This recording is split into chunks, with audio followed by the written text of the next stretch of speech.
নবম দশম শ্রেণীর শিক্ষার্থী, আশা করি তোমরা ভালো আছো। আজকে তোমাদেরকে উচ্চতর গণিতের একটি জেনারেল ম্যাথের একটা বিষয় নিয়ে আলোচনা করব। সমাধান। যদি এক্স এবং ওয়াইয়ের মান বের করতে বলে, প্রশ্ন দেওয়া আছে 3 পাওয়ার x equal 9 power y, x power y equal Y power x হলে তাহলে আমাদের এক্স এবং ওয়াইয়ের মান নির্ণয় করতে হবে। তো প্রথমত আমরা বাম পাশের অর্থাৎ দুইটা যে রাশি দেওয়া আছে, দুইটা রাশির মধ্যে বাম পাশের যে রাশি সেই রাশিটা লিখে নিয়েছি। 3 পাওয়ার এক্স ইকুয়াল 9 পাওয়ার ওয়াই। এই 9কে আমরা ভেঙে দিয়েছি 3 স্কোয়ার করে দিলাম, তাহলে 3 স্কোয়ার করে দিলে সেটা 9 হয়। এবার এই যে ঘাত, সেই ঘাতের সঙ্গে আবার ওয়াই, এটা আমাদেরকে গুণ করতে হবে। যদি আমরা গুণ করি তাহলে 2y হয়। দেখো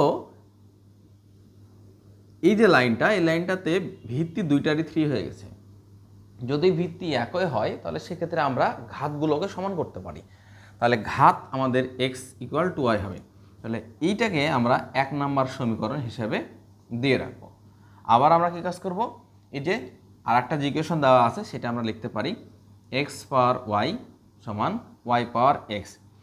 এই যে 1 নম্বর সমীকরণ হিসেবে যেটা আমরা দিয়ে রাখছিলাম সেটা কিন্তু একটা এক্সের ভ্যালু। তাহলে এই ভ্যালুটা আমরা কী কাজ করব, যেই যেই জায়গাগুলোতে আমাদের এক্স আছে সেই জায়গাগুলোতে আমরা এক্সের মান বসাবো। বা চিহ্ন দিলাম, দেওয়ার পরে এই যে 2y লিখব, 2y-এর পাওয়ার হিসেবে আমাদের থাকবে ওয়াই ইকুয়াল, এই যে ওয়াইটা আমরা লিখে নিব আগে, আর এক্সের পরিবর্তে আমরা লিখব কি 2y। আমরা কি কাজ করলাম এখানে, আমরা এই জায়গাটাতে এই যে এক্সের পরিবর্তে যে মানগুলো সে মানগুলো বসালাম। চলে আসো এই অংশটুকুতে দেখি। তাহলে আমরা এখানে কি কাজ করতে পারি, 2 বাদ দিয়ে 2 পাওয়ার ওয়াই দিতে পারি, কারণ এই ওয়াইটা আমরা দুটোকে আলাদা আলাদা করে দিচ্ছি। ইন্টু দিয়ে ওয়াই পাওয়ার আমরা ওয়াই দিলাম, সমান চিহ্ন দিয়ে এখানে ওয়াই পাওয়ার 2y। এই 2y অর্থটা হচ্ছে ওয়াই স্কোয়ার আমরা বলতে পারি। সেটা কীভাবে বলতে পারি, আমরা যদি ওয়াই দিয়ে তার উপরে ওয়াই দিলাম, সেইখানে আমি স্কোয়ার করতে পারি। তাহলে ওয়াই পাওয়ার ওয়াই কয়টা আছে, দুইটা আছে।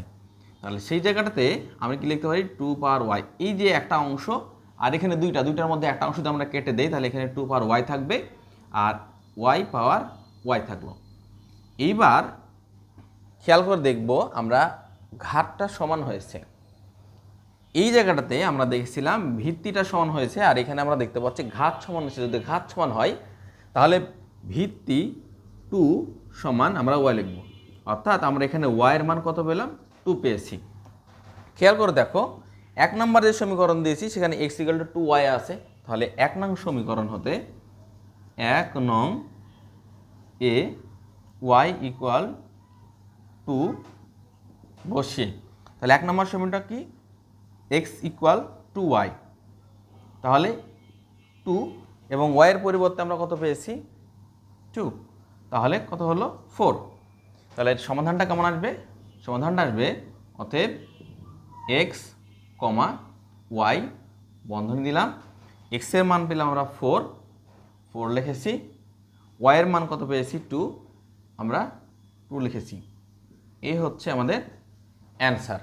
নবম দশম শ্রেণীর শিক্ষার্থী, তোমরা সূচকের অঙ্কগুলোর ক্ষেত্রে যে সহজ একদম ইজিভাবে করলে যেভাবে করা যায় সেটা আমরা একটু দেখব। 7 power x plus 1 plus 7 power x equal to 56 বলা আছে। সমাধান করার জন্য আমার প্রশ্নটা 7 power x plus 1 plus 7 plus x 56 লিখলাম।